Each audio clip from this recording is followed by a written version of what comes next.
Манай хэн шалгах төр хороо маш сайн ажилласан, ажил хэрэгч байсан. Өмнө нь ерөөсөө ил гарч байгаагүй мэдээллүүдийг бүгдээрингийн 3 хоногийн хугацаанд ил тод гаргаж тавьсан.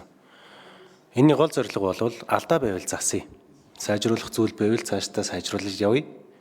Их хурлын зүгээс ард түмэнд ашигын дийлэнх нь ногдож ийн үгүй юу гэдгийг ил тод болгоод гэрээний хэлэлцээр дээрээ шинжлэх үед нь айлын талдаа тохиролцоод явъя гэсэн тийм зорилготой байгаа. Тэгээ Батнарын нэлт гишүүнд тусгайлан баярлалаа гэж хэлмээр байна. Энэ тогтоолын төсөл дээр нэгийн нэг дээр 4-р мөрөн дээр байгаа найруулгын санал хэлмээр байна. Шаардлагатай тохиолдолд тусгай зөвшөөрлийг цуцлах хүртэл арга хэмжээ авах гэсэн энэ хэсгийг хасмаар байна. Засгийн газарт тийм эрх байхгүй. Улсын хурлаар л энийг шийддэг. Засгийн газартаа их хурл нь өөрөө бидний хийх ёстой ажлыг хий гэж чиглэл өгөх нь бол буруу. Их хурл бол засгийн газрыг хянаж ажиллана. Даалгавар өгсөн. Гэхдээ өөрсдийнхөө эрх мэдлийг засгийн газарт өгдөг ийм өмнөх 76 гишүүнтэй парламент шиг хууль тогтоох засаглал, гүйцэтгэх засаглал хоёр нь хутгалдаад явж идэг зарчмын ийм алдаатай зүйлийг бид нэр хийж болохгүй.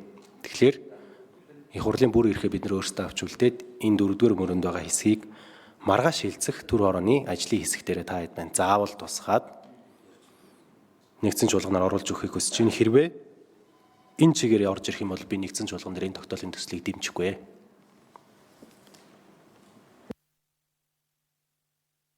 За, Батнарын гишүүн.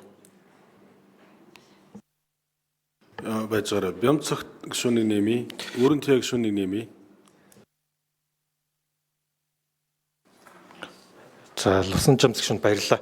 Тэгэхээр Уянгаа гишүүнтэй яг адилхан санал гэж ойлголоо. Тэгээд би зөвхөн эдийн засгийн байнгын орны санал дүгнэлтэнд тусч байгаа учраас маргаашийн хэн шалгах төр орны хурал дээр би зөвхөн авч үзээд тэгээд эцлээд нэгдсэн чуулганд оруулъя. Баярлалаа.